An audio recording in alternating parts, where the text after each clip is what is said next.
Hey there, my name is Harris Kenny. I'm the founder of OutboundSync, and I want to walk through a question that we got from a user, which is showing how to include manual steps from your Smartlead sequences, including those as tasks inside of Salesforce for your sales team. So what's really powerful about this is that it's going to allow your team to take advantage of scaled outbound and deliverability that you're getting from Smartlead, syncing that data continuously over to Salesforce through OutboundSync so that OutboundSync is taking care of creating the accounts and contacts and logging those continuous tasks. But we're also going to give you a configurable way to use make.com to create those custom tasks that might change over time. So in this example, I'm going to show you how to do a phone call task, but there are more. For example, you could very easily include something like a LinkedIn step or a research task or something else.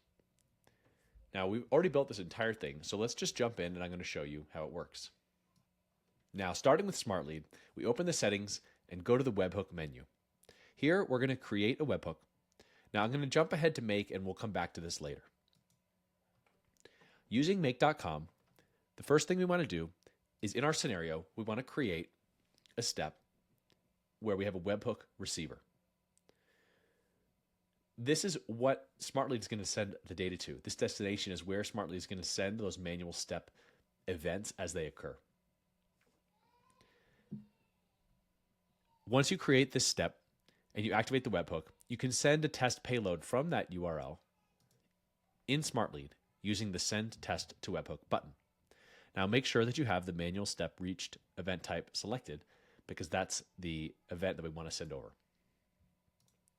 Once that's received, Smartlead payload is going to be mapped by make.com, and you'll be able to reference these variables in the bundle later on in our make scenario. The next thing we need to do is we need to find that lead inside of Salesforce.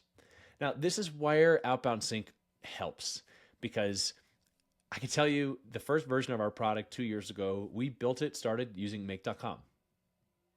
And over time, it gets really, really difficult to do the kind of things that we are doing now in a full application.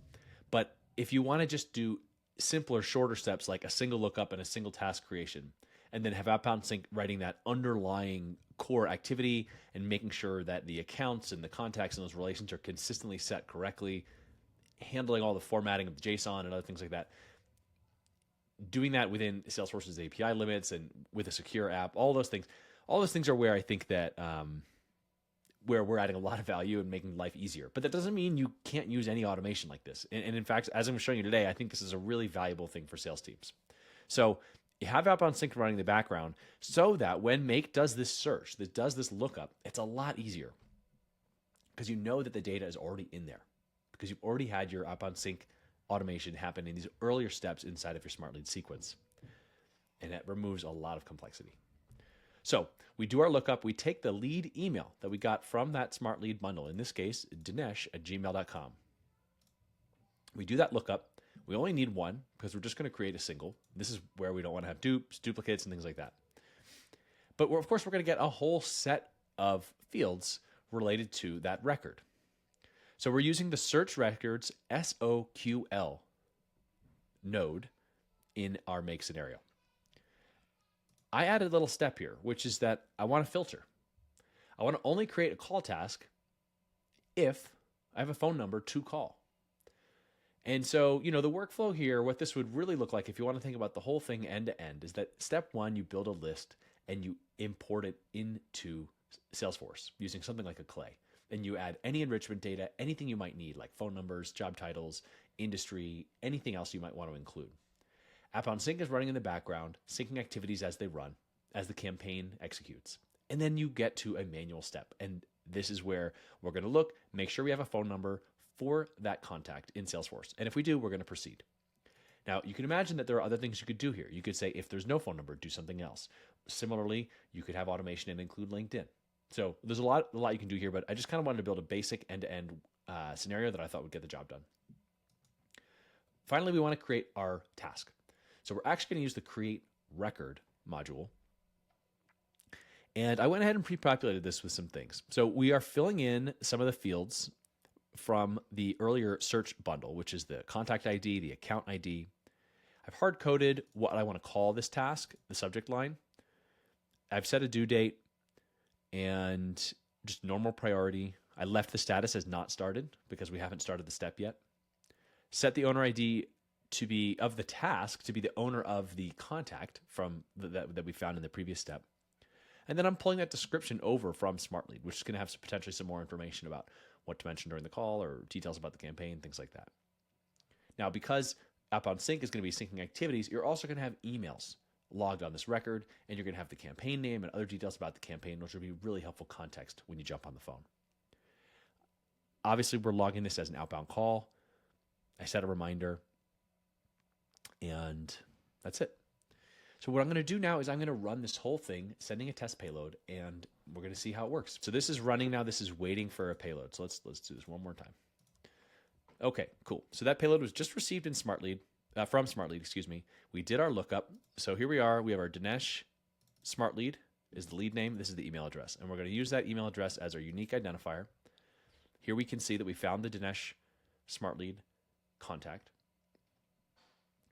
And just to give you, if you look at this account record, it ends in AAG. And here we are in this Smartlead account in Salesforce. You can see ending in AAG. And then here is our Dinesh. Okay, great.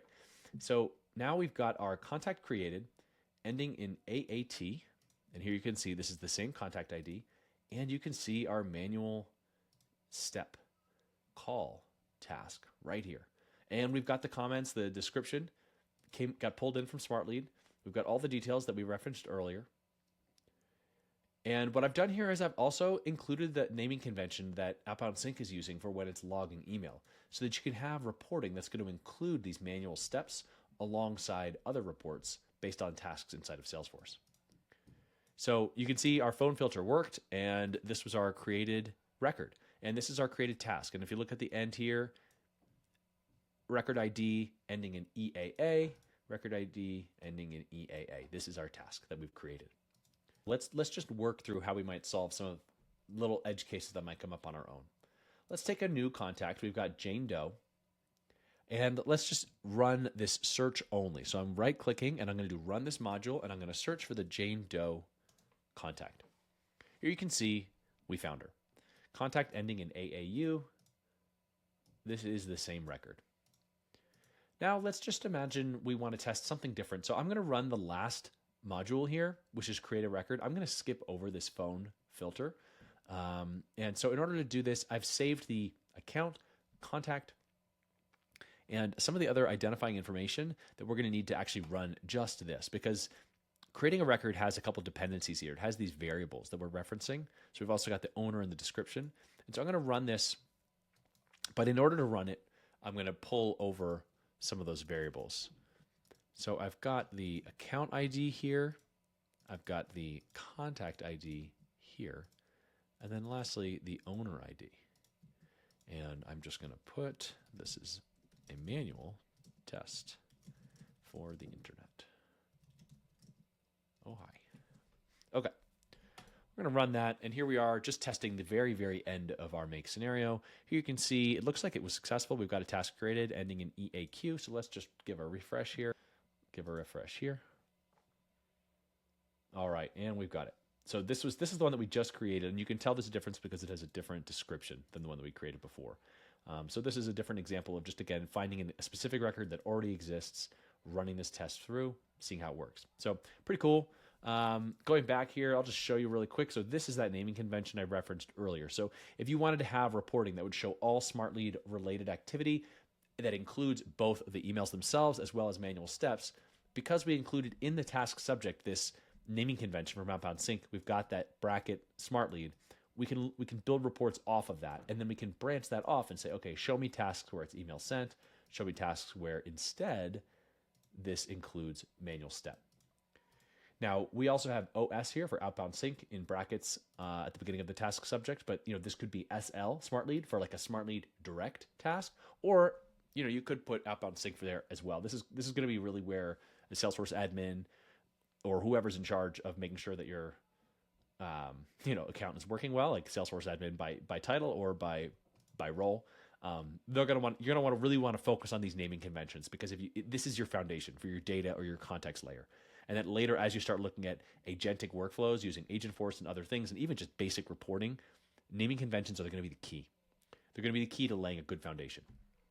So really, really think about that. But that's a kind of a conversation for another day.